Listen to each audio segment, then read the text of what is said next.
지난해 광주에서 신규로 등록된 차량은 8,850여 대. 전년도 13,600대가 늘었던 데 비하면 3분의 1 이상 크게 줄었습니다. 지난 2014년 22,000대를 최고로 지난 10년 평균 15,000대를 유지해 왔는데 경기 침체로 인해서 소비자들이 차량 구입을 미뤘다는 분석입니다. 신규 등록된 차량 대수가 9,000대 이하를 기록한 건 IMF 직격탄을 맞았던 지난 1998년과 2004년 두 번에 불과했습니다. 더욱이 서민 생활과 밀접한 승합차와 화물차는 되레 등록 대수가 줄었습니다.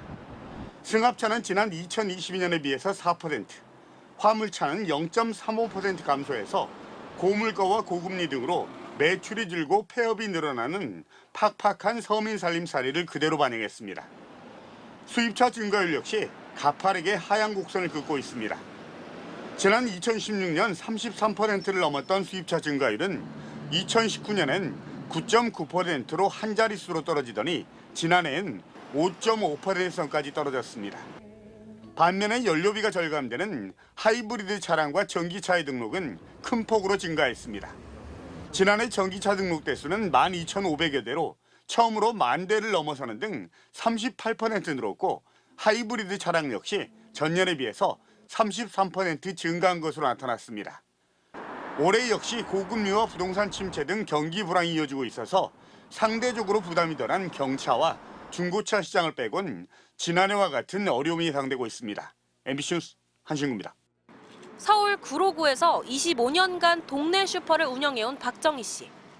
여느 때처럼 설을 앞두고 가게 앞에 명절 선물을 들여놨지만 큰 기대는 접었습니다.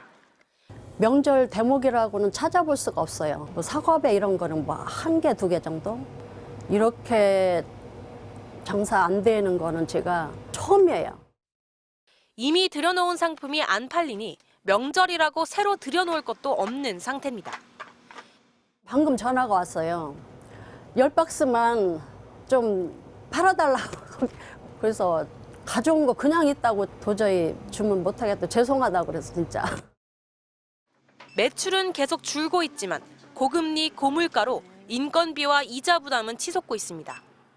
매출이 줄다 보니까 이제 직원을 쓰기는 너무 힘든 거예요. 아무튼 인건비 때문에 한 사람 그만뒀어요. 그렇게 오랫동안 해왔는데 업종을 바꿔야 되나.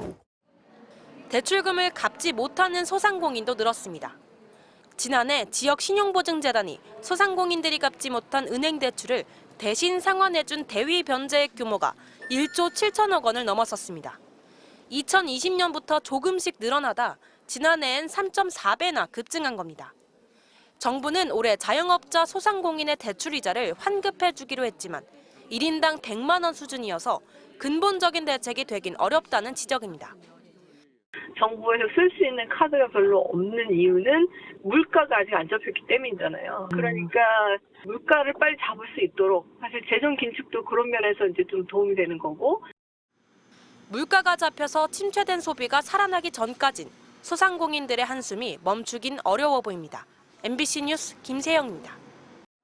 지난해 1월부터 11월까지 집계된 전체 근로자 월평균 임금은 392만 원. 1년 전 같은 기간보다 2.8% 올랐습니다. 반면 지난해 잠정 집계된 물가 상승률은 3.6%. 월급 오른 것보다 물가가 더 오른 겁니다. 물가를 반영한 실질 임금은 월 평균 351만 원으로 1년 전보다 오히려 0.9%, 3만 원 하락한 것으로 조사됐습니다.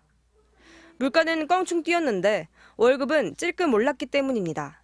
금년도에 실질적으로 임금 쪽이 상승하지를 못했습니다. 8월까지 소비자 물가 지수는 높고 임금 상승률은 낮고 그러다 보니까 아직 작년 12월 임금 통계는 반영되지 않았습니다. 1월에서 11월까지 통계를 기준으로 실질 임금이 마이너스 상승을 기록한 건 지난 2011년 관련 조사가 시작된 이후 처음입니다. 정부 당국자는 작년 12월 임금을 반영한 2023년 전체 실질 임금도 2022년보다 증가하긴 어려울 것으로 본다고 밝혔습니다. 실질 임금이 줄면 소비자들은 소비를 줄일 수밖에 없어 가뜩이나 침체된 국내 소비 회복은 더욱 어려워집니다. 구매력이 하락하면 이제 소비도 적게 하고 또 양극화 양상도 더 심각해지는 구조적 위기의 양상으로 나타날 수 있는 징후 중에 한 가지로 볼 수 있죠. 기업별 명목소득은 300인 이상 사업장은 월 평균 599만 원, 300인 이하 사업장은 350만 원으로 중소기업과 대기업의 임금 격차는 매년 늘어나고 있습니다. MBC 뉴스 정혜인입니다.